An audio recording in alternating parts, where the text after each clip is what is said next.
we tend to not actually really understand exactly where our people are.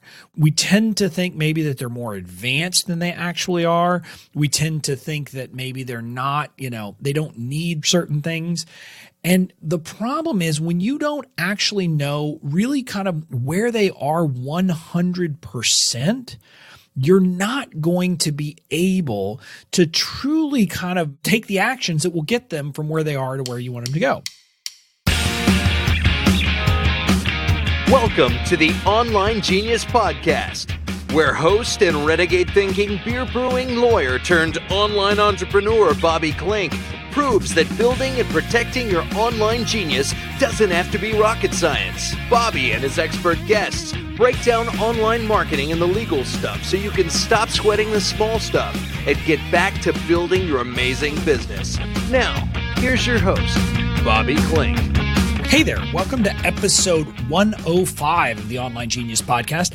I'm your host, Bobby Klinck, and I'm excited for today's show because we're going to be talking about a concept that is really important and foundational for really doing this business stuff right.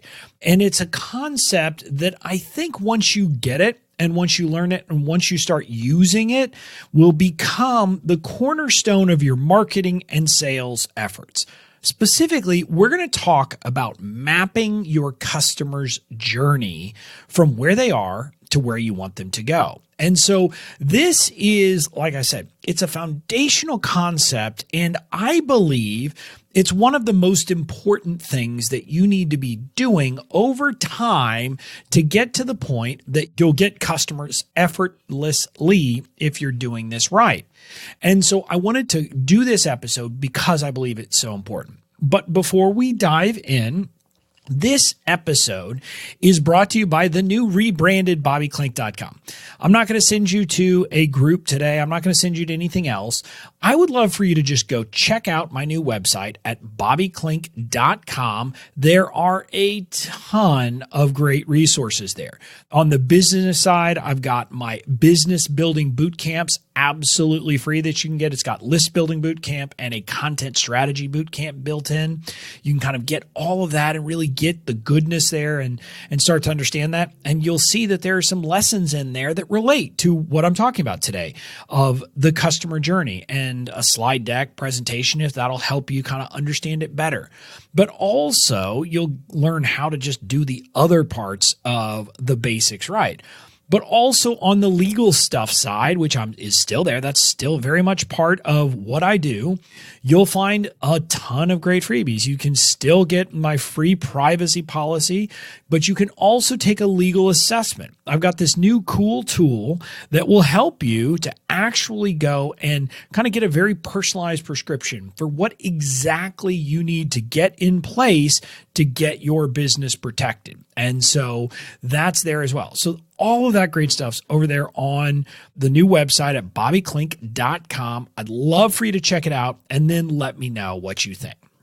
Now, with that, let's dive in to this week's episode where we're talking about mapping your customer journey. And I want to start by getting you to just understand and kind of orient you to this, that you need to think about the process of buying from you as a journey. It's not like a one-time decision. Now, ultimately, they're going to have to decide to buy or not to buy at a particular point in time. But the reality is that everything you do from your first interaction with that person through the point of sale is part of a single journey. You have to map it out and figure out what is the path, what is the process that your customers will have to go through from, to get them from where they are to where you want them to be, which is, someone who's bought from you, but more importantly, not just someone who's bought from you, but someone who's bought from you who's ready to implement and then does implement the stuff. Because again, we don't want people to buy from us just for the sake of buying from us. We want people to buy from us and then actually get value and get things done. And so that's kind of the background here. And what your goal is to take people from where they are at the moment they first come into your world up to the point of purchase and then delivering. And in a sense, there's a lot of things you need to know to figure this out. First, you obviously have to know where your customers are right now. But you also need to know where you want to take them. In other words, what is the solution you are going to offer? And finally, you got to figure out what are the roadblocks, what are the stumbling blocks in the way that might prevent them from getting from where they are to where you ultimately want to take them. So those are kind of the three key pieces you need to figure out. One, where are they now? Two, where do you want to take them? And number three, what are obstacles that'll be in the way to prevent them from doing it? So with that background, let's talk about that first piece. So the first part of mapping your customer's journey is to figure out where they are right now. And this may be something that you're saying, wait, what are you talking about here? Well, what I'm getting at here, and this is something that I've found and that a lot of other entrepreneurs I talk to have found, we tend to not actually really understand exactly where our people are. We tend to think maybe that they're more advanced than they actually are. We tend to think that maybe they're not, they don't need certain things. And the problem is when you don't actually know really kind of where they are 100%, you're not going to be able to truly kind of map, take the actions that will get them from where they are to where you want them to go. Because if you think about it, if we're using directions as the standard, well, if you give them a set of directions, but they're starting from a different place, it's not going to work, right? You have to know where they are. And so this is a piece that really is key. And it's a piece that we tend to overlook. We tend to assume that we know where people are. We know what their current level is. We know what their current needs are. We know where they're struggling. And what I'll tell you is that entrepreneur after entrepreneur that I've talked to, even very experienced multiple six-figure entrepreneurs, the reality is that when we kind of look back at it, we recognize, oops, we were making assumptions that actually weren't true. And so I want to give you that, but I want to walk through how you're going to start with this. So the first piece, and really what I want you to understand for much of this, you need to start with your Dream 100. Now, if you haven't listened to it yet, you should go back and check out episode 77 of the podcast, which is where I go over my conception of the Dream 100. In a nutshell, the Dream 100 is a concept that originally kind of in the marketing space was talked about as a way to identify 100 thought leaders who you want to connect with because you want to get in front of their audience, in a sense. You want them to promote you to their people. Now, it actually goes back earlier than that. There was the Dream 100 in the sales context of your Dream 100 clients. But in our world of the online marketing space, it was really just this idea of, hey, let's identify 100 people who, if we could get, maybe they put us on their podcast or they promote our product or something like that, that would be huge for us. But I've adapted the Dream 100 because, yes, that can be valuable. But to me, the bigger value of the Dream 100 isn't about necessarily going and connecting with that influencer and getting promoted by that person. Yes, that can be very helpful. I want to be clear about that.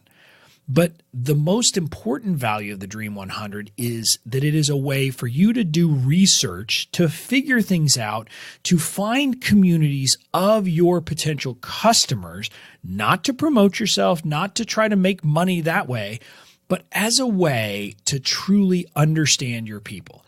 Now, you've probably heard me talking about this a lot lately because I have. I honestly believe that getting to the point that you truly understand your people and understand things about them is the most important work we can be doing. And so that's why I believe that this Dream 100 is so important from this perspective. And if you'll go back to episode 77, there is a much more in-depth description of it, and I walk through the process of how to identify them, etc. But the concept is figure out those people. So the Dream 100 are going to be thought leaders or hashtags or places or companies that have already, in a sense, collected your potential customers. And so what I want you to do here when you're mapping the journey is you need to go into those places and just hang out there. And this, I want to be very careful and very clear. You want to hang out there. I don't want you jumping in and coming in hot and trying to ask questions and do all that. Don't do that. If you do that, it's not going to be successful because people are going to see you as being someone who's just in there to get something for yourself. What you want to do is just go there and spend time there. Be a fly on the wall in those communities, in those groups, and listen to what people say. And so this is a great way to figure out where people are. You're going to hear them talking about things that you didn't realize were concerns. And you're going to find the pain points, the frustrations that they're currently experiencing. You're going to kind of discover what they're saying. I just wish there was something that would help me do X. And if X is related to what you do, then you're like, maybe I should create something to help them do X. And you'll learn all of these things through this process. But also for this first phase, what you're going to hear is you're going to actually just hear where they are. And part of this is in language patterns. And, when I'm talking about kind of where they are, for example, in the marketing space, if you are helping online entrepreneurs build their business, one of the things that you need to understand is to understand what is their current level. And this was a place where I talked about this as we got into this first section, where I overestimated things. I overestimated where my fans, my list, the people that I was attracting were. I assumed that most of them had a list. Turns out when I started to actually survey them and listen to them talk about their concerns, etc., I discovered that large numbers of them either didn't have a list at all or had a very, very small email list and felt like they needed help growing that. So that's the kind of thing you will learn through the process. And the importance of this is, if you think about it, if your customer has no email list and you create a product that requires them to have an email list for it to work, well, that's going to be a problem. And that disconnect is going to make it impossible for you to get them from where they are to buying that product unless you know that's an issue and you're able to bridge the gap. And we'll get to that in a second because these are the obstacles, etc. But you really do need to know where they are. And until you know where they are, you're not going to be able to really get the information and create the right product, create the right path, create the right freebies, create the right content, all of that. And so you've got to do that to be able to, create the right conversations. And so, like I said, you're going to start by hanging out in these groups, hanging out in these communities. Now, if you already have a list, if you already have an audience, even a small audience, if they're engaged and are likely to respond, you can use a survey to really help yourself go deeper and understand where they are and what they're struggling with. And the simplest way to do this is to ask a very simple question, which is, what is your biggest pain point, challenge, or frustration related to? And then you fill in a very broad description of, kind of the product or what you serve. So, in my case, it would be, what is, as I'm expanding into this fans first world, what is the biggest pain point, frustration, or challenge related to attracting your people and making sales? Because that's how people would think about what I'm going to help them with. So I would say, what's your biggest pain point? And then you're able to really identify where people are struggling. And that will also give you this sense of where they are. Because again, you may think that their problem is with again, in my context, maybe I might have thought it had to do with, creating the right messaging for a sales piece. Like that's where they really struggle is selling something that makes them uneasy. But what I actually discovered when I did this process was that most people are struggling much earlier than that. They're struggling to truly find their people. And people honestly said that that's their biggest challenge. They can't find where their people are. And so that was a thing that clued me in and said, okay, well, I need to help them with that. But you get the point. When you do these surveys, it can be gold. But if you don't yet have an audience, that's tough, and you're going to have to make an educated guess by going and listening to what you're hearing from people. So that's the first phase, right? Is to listen to figure out where they are. What is their current level? And that's kind of, you put that on a piece of paper on like let's just say the bottom left of a piece of paper, because that's where they're starting. Then from there, you're going to say, okay, where do I want them to go at the end of the day? And this is about figuring out what your product is. What is it that you're going to actually offer them? Now, and I want to be clear, you may not be 100% sure what your product is at the beginning. Now, if you already have a product, great. You put that at the end. And so you put that at the end and just put a list under there of kind of where they need to be. And it could be a mental catalog, but you need to know where do they need to be to actually make that purchasing decision. What has to be in place before they're going to actually be able to buy and use your product? So if it's a course and it's a course where they're going to need to have certain basic skills already in place, you're going to know that those are, here's basic skill 1, 2, 3, 4, and however many it is, they've got to be in place. A simple example in the online marketing space. If you're offering a product that requires people to already have an email list, already have a content strategy in place, and maybe already have a product, because let's say you're teaching them how to scale an existing product. So if that's what you need to know, okay, well, I need to make sure that people have, those pieces in place, and there are probably other pieces you could identify that they need to have in place. But the important thing here is you need to know where you want to take them and what they need to have in place before they're going to make that decision, or before it would be wise for them to make that decision. And if you think about it, you need to, in some sense, be someone who is going to be willing to tell people that they need to have those things in place, because you don't want people who aren't ready to be buying your product and then not getting results. That is not something that's good. It will lead to kind of hurt feelings and bad results in the long term if you pursue that route. So you want to generally make sure that people are qualified and ready when they buy your product. And so that's kind of the thing you need to have in mind. Where do I want to take them, and what do they need to have in place before they're ready to buy?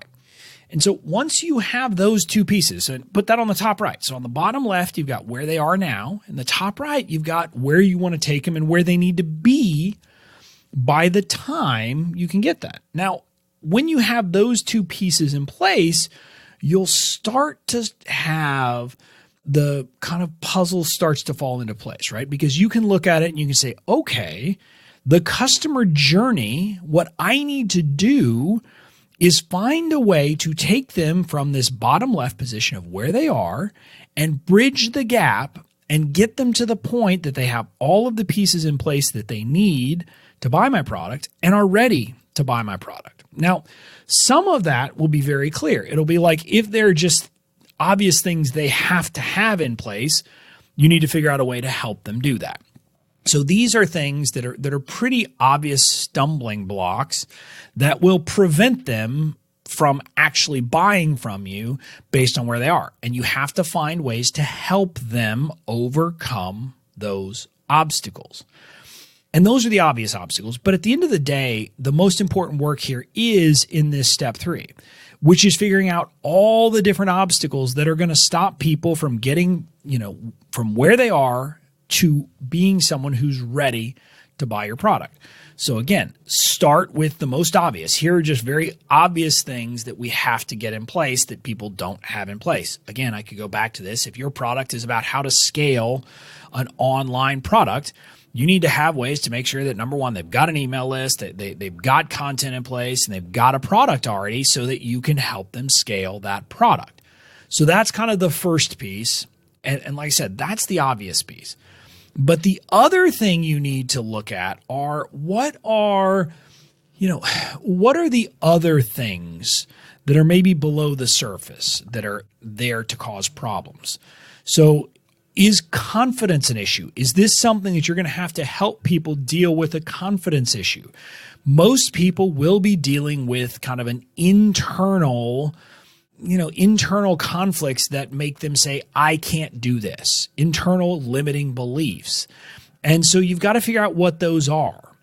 But sometimes you're also going to need to deal with external limitations. For example, if you're selling to someone and they're going to have to get buy-in from others, whether it's because someone else is paying for it for them, or it's part of a business where they're going to need a supervisor's approval, or it's something involving a couple and one spouse is going to buy it but would need to get buy-in from the other. If it's anything like that, you need to figure that out, because that's obviously something you're going to need to deal with. But you might also look at other limiting beliefs or other limitations and obstacles like analysis paralysis.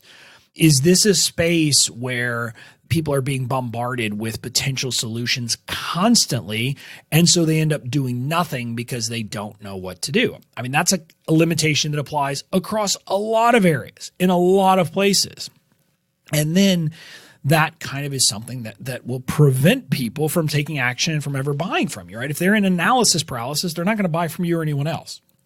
So that's some of the list. But what you need to do is really go back to, those groups you're in, or surveying your audience, figure out, why are they not solving the problems that they're dealing with? Why are they not overcoming these pain points and frustrations? Again, if someone knows they have a pain point but aren't solving it, what is it? Is it that they just haven't found the right solution? Normally, that's not it. Normally, there's something else going on. And you need to figure out what all of those obstacles are and what you're going to have to deal with. So that's the journey. And you're going to kind of mark those. And again, you could just put them on this, if you want to do it in a visual way, you could put it very much as like a boulder in the way, or a hurdle, or whatever you want to draw. Just something to designate, hey, these are things I'm going to help them overcome. So that's how you kind of do the map. But now I want to talk about okay, you've got a map. What do you do with it now, right? Because we're not creating a map simply to do it. And this is not something that should be you do it and then you pat yourself on the back and you say, woohoo, I created this pretty little drawing. Now I can put it on the back burner or put it somewhere. The point of this is to create something that you then can use to shape just about everything else you're going to do in how you serve people. Basically, what you need to understand is that once you understand where people are, what skills they need to get in place, what processes they need to get in place, what obstacles they need to overcome to get from where they are to where they're going, now you know exactly what you need to do in every other part of your business. And let me break that down. Your content that you create on a weekly basis should be about helping people deal with those issues. You should be finding ways to help them overcome what those obstacles are, right? You need to help them overcome analysis paralysis. And maybe that's by saying, look, ignore these 18 options and just choose from these 2 or 3. Or maybe it's just you give them a swift kick in the rear end and say, just make a darn decision already. But whatever it is, your content needs to speak to these objections, these obstacles. But also, it could be that one of the obstacles you face is they're not even aware of the problem, which tells you that your content needs to be about raising awareness and helping them to understand that these are issues they need to solve. Or it could be that if there's like technical skills that they need to get, well, you might just offer a freebie that helps them build those technical skills. So I've done this. Again, my list building bootcamp and then my content strategy bootcamp, which are within my business building bootcamps. It's a single thing that you get access to. You can find it on my website if you want to. or you could go to bobbyklinck.com/BB bootcamps if you want and sign up there. But I created that because as I was looking at, candidly, doing an affiliate promotion for someone else, I realized that too many people on my list weren't ready to sign up for the program because they didn't have a list, they didn't have a content strategy in place. So I said, what am I going to do about that? I'm not going to just sit here and twiddle my thumbs. I'm going to help them overcome that. And so I created those boot camps as a way, just a free way to get people ready in my community. Now, it's nice because it also means I'm just serving people, right? I'm giving them a skill set that we all need in building on our online business. And so I like doing that at a first level. But it's also helpful because I'm, in a sense, helping people deal with things. But let me give you another example, and a very concrete example of how you would use the map and your understanding of obstacles as a way that you're going to structure your journey. So in the legal stuff space, one of the things I recognized very early on was that one of the big objections I got to people buying my big template pack, my template library that has all my templates in it, was people didn't believe that they could actually do it themselves. People said the legal stuff's too complicated, it's too hard, I'm not going to understand what to do, there's no way I can handle this. So that is an internal limiting belief, right? It's an internal limitation that my potential customers were dealing with. Again, one of those things I said you need to map out are understanding those internal beliefs. And I said, well, how could I address that? How could I prove to them that this is wrong? Because I can't just tell them. Well, let me back up. I could just say you can do this, but that's not going to be effective. If I can show them, if I can do something so that they learn for themselves and figure out for themselves, hey, yeah, I can do this, that's going to be far more effective. And so what I decided to do was to structure my freebies as a way to create that and overcome that objection. I started giving away my privacy policy template. So you can go get my privacy policy legal template absolutely free. People say I'm nuts, that that's one of the highest value documents and I shouldn't give it away and all that. I don't care what they say. I continue to give it away for free.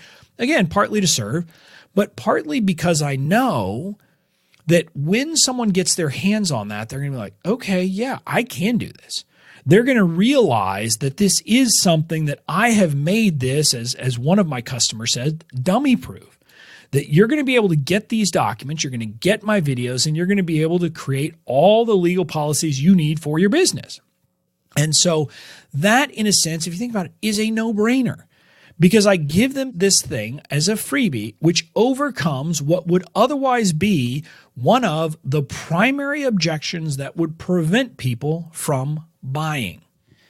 So that's how you use this. And again, notice I talked about this in a couple of ways. One, you might use it for a freebie, as in what is your opt-in that you're going to use to give people? Hey, if you know they need this skill, you give them an opt-in that will help them do that. But it's also how you structure your content. And I talked about that briefly. So again, you can do quick content, whether it's a blog, a podcast, or a video that starts to address objections, starts to deal with obstacles and help people move through those obstacles. Because until you can do that, until you can walk people through the obstacles and convince them that these obstacles aren't real, they're not going to move forward. And so that's why this becomes so crucial. With your map in place, you can map out content and you can map out freebies that will help you to attract and nurture your people. And so if you've heard me talk about my Fans First Society and my fans framework, it talks about find, attract, nurture, and serve your people. And serving is about selling to them, but then also over-delivering. The thing that you need to do is once you've found your people, you have to figure out a way to attract them and a way to nurture them. And so that is what you're doing here. With your map of their journey, you're able to really do this in a fine-tuned way that is absolutely perfect and will give people exactly what they need to get where they need to go. And so that's why this stuff is so crucial. Once you've done this work, everything else falls into place. So that's it. That's the mapping the journey. That's the why, that's the how, and that's what you're going to do with it afterwards. I want to encourage you to get out there and do this process. If you haven't created a map, you should.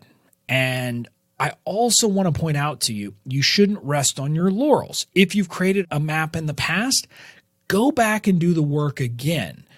It's one of those things where over time you will get better at this because candidly, you're going to get customers. And once you have customers, it's much easier to get insight, to get really kind of find out from them where they were, etc. And so that's why I'm telling you it's better to go and, kind of do this over and over and over again. I am constantly iterating. I'm constantly listening to people. I am constantly updating the map. And at some point, you're going to have a physical map. At some point, it's in your head, but you should have it written down at some point to help you understand all of these different pieces. And again, if you're a visual learner, you literally do it as a visual, an actual map. If you're not a visual, but you like it listed, you're just going to say, okay, here's where they currently are. Here's objections. Here's obstacles. Here's things I need to help them get. And then here's where they need to be. But you do it in this process and you use that to truly build your business over time. So that's it. Your homework after this episode is go map your customer's journey. Figure out where they are, where you want to get them, and the process, kind of the things you're going to have to overcome, basically the path they're going to have to take and the things you're going to have to knock down along the way. And once you got that done, just start knocking things down and taking them on that journey. That's it for this episode of the Online Genius Podcast. I'll see you again with the next episode, which will be a Foundations Friday episode. So I'll see you then. But until then, I'll talk to you later. Thanks for listening to the Online Genius Podcast. Make sure to tune in next week for more great tips, tricks, and strategies to help you build and protect your online genius.